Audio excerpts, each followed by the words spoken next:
was the kind of day you replay in your head forever.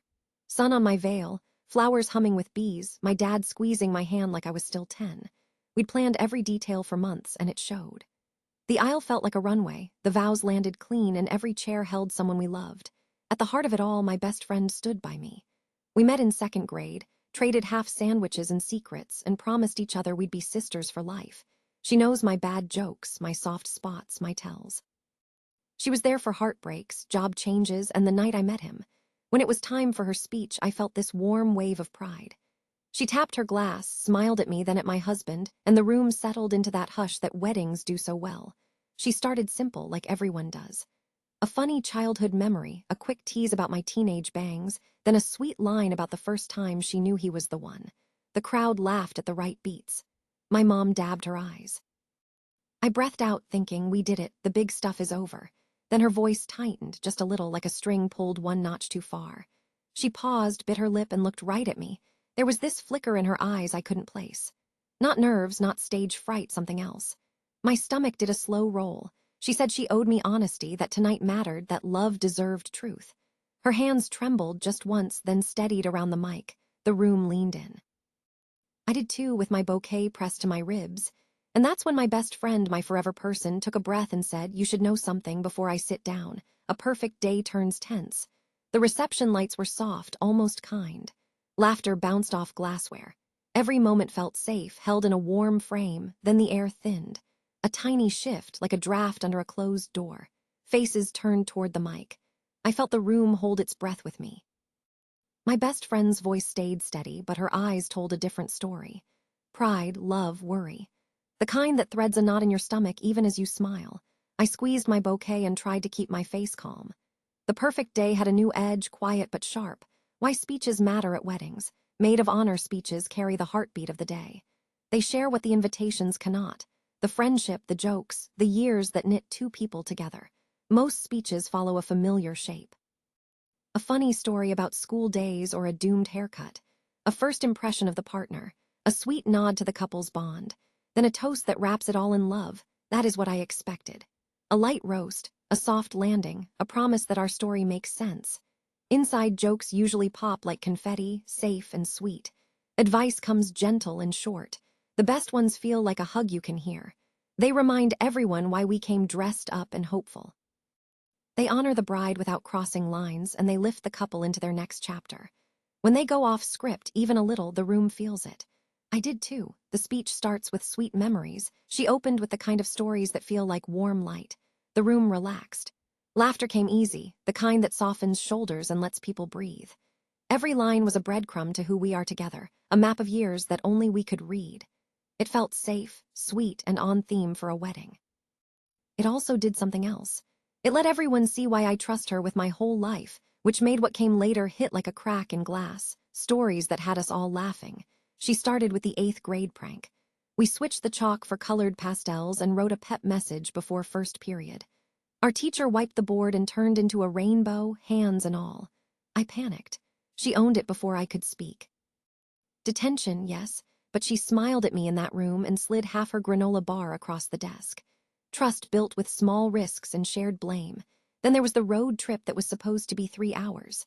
The GPS sent us down a farm road after dark.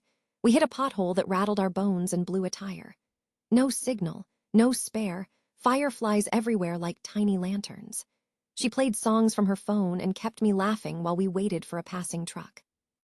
She knows how to make fear feel smaller. She closed with the dorm microwave saga. Midnight popcorn, 5 minutes too long, smoke and a wailing alarm. People poured into the hall in pajamas and fury. I wanted to cry. She walked out beside me, shoulders squared, and said, "We did it." Not I, we. That word has carried us through every mess since. The room laughed, I smiled, and I remembered why I picked her. Then came the shocking confession. Every eye was on her, but she only looked at me. The DJ lowered the music. Glasses froze midair. The kind of quiet that hums under the skin took over the room. I felt my smile settle, a little too tight, like a dress zipped one notch past comfort. This is the part where speeches usually tip into advice or a sweet toast. Instead, she breathed in and stood taller, as if the mic asked for more than a joke. My brain lagged a step behind my ears. I clutched the bouquet. My new ring felt heavy. My husband's jaw shifted while he tried to look calm. I could feel everyone holding place, waiting for a surprise that might still be good.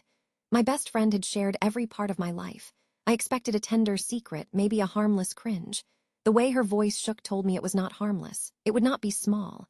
And it would live in the room long after the lights went up. Her words that stopped the room cold, she cleared her throat. I owe you the truth. The room tightened. I crossed a line back when you two were just starting. I kissed him once before you were official. First, the words did not fit, like a lock that refused the key. I smiled because my face still thought we were in a toast. Then the picture snapped into place and heat rushed into my ears. She kept going. It was after a party, a ride home, one of those dumb nights. I thought I loved him. He pulled away and said he wanted you. I told myself I was protecting you by keeping quiet. I was wrong. A thin laugh rose from somewhere behind us, then died. She looked at me, palms open, empty. You deserve to know from me, not a rumor, not later. Backstory rolled out in plain lines. Early days, mixed signals, a porch light, a quick kiss that did not belong to me. Meanwhile, my mind scraped for proof that this was not real. My bouquet cut into my fingers. Confusion turned to sting, then to a deep, dull ache. I nodded because crying would have cracked me open. She whispered, I am so sorry. Reactions that rocked the celebration. The room shifted from joy to static. People stared at their plates, then at us, then back at their plates. The band watched like statues. My heart hammered so hard it blurred the edges of the lights. A confession like that does not land and fade. It sits in the air and steals the oxygen. Faces turned to read mine. I could feel whispers forming like tiny storms. I had to keep standing. I had to finish the night. But my hands shook on the bouquet. I knew whatever happened next would set the tone. Not just for the party, but for the first story people told about our marriage. It had to be handled in public, even if it tore in private. That is the ugly trick of a wedding surprise like this. You cannot hide and you cannot pretend. How the bride felt in that instant. My chest locked first. Then the sting hit my throat. Betrayal is fast like that. It flares, then it crawls under your skin. I felt hot and cold at once, like stepping from sun into shade. My mind split into two clear voices. One said she took something that was mine. The other asked, does this change him or just change today? I held both at once, a fist in each pocket. I wanted to scream. I wanted to leave. I wanted to protect the day we built with lists and love and small money sacrifices. I kept my face steady because my mom was watching, because cameras were watching, because I still loved the man at my side. I looked at him and searched for my answer. Not in the past, but in his eyes right then. Did he choose me? Did he step toward me? If he did, I could stand still. What the groom said next. He cleared his throat, then spoke low so the words would not shatter. It was years ago, he said. It was nothing now. His voice held. Mine did not. He looked at me first, not at her, which mattered more than I expected. He said he never hid feelings.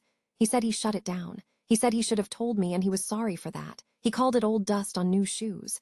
He begged me not to let this steal our night. He squeezed my hand like it was a vow, then he turned to her. I value our history, he said.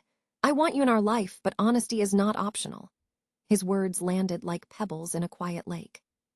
He reached to hug her, awkward and stiff, like two magnets fighting each other. She folded, half in, half out.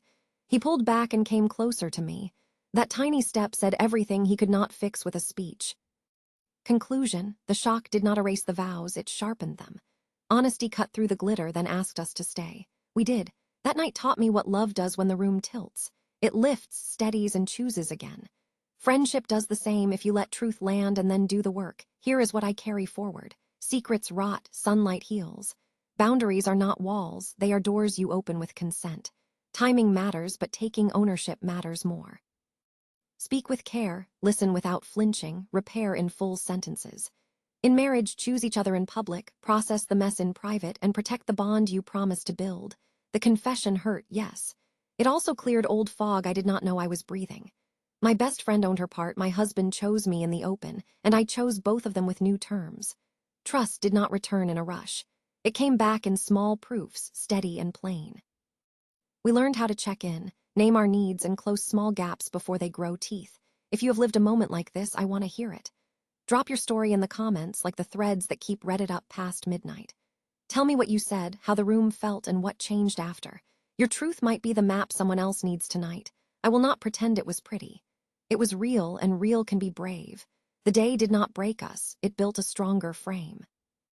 We stand inside it now, with cleaner air and clearer eyes. Love is not the absence of shock, it is the calm hand that holds through it.